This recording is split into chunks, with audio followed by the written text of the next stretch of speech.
Mga kababoy, ayan po ang aking dalawang alagang magkakapatid.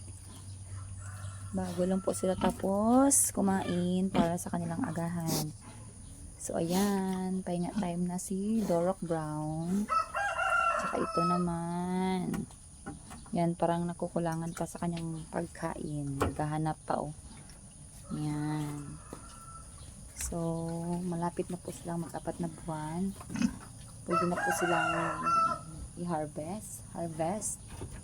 Yan. So, buyag na po yung lalaki. So, lalaki po iyan. At saka ito po ay girl. Yan. Yan. So, ubos na po yung pagkain nila. Yan. So, dalawa na lang po silang naiwan. Kasi naibenta na po yung isa. Tatlo po sila.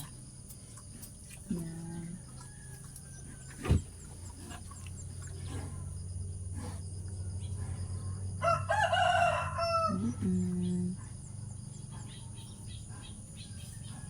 Parang hinihingal sa busog ah.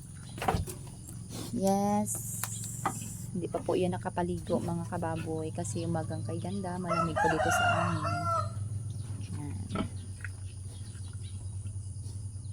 So, inom ka na ng tubig doon. Yan. So, buyag lang si Dorok Brown.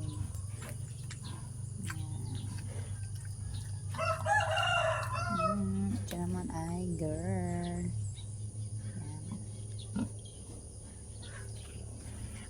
Yan.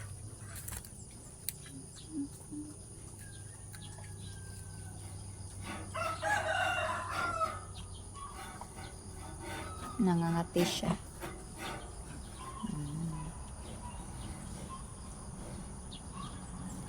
Yan. So, buyag lang mga kababoy, ang mga alagang stress free tuwing umaga. Yan. So, diba dito na side, makikita mo na ang haba ng katawan ng Landrace Dorok na lahi. Yan. Ito naman ang haba ng katawan ni Dorok Brown.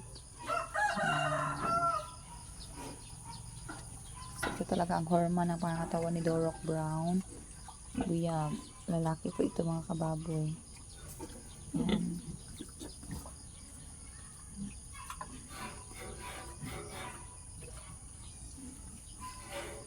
Dorok Brown.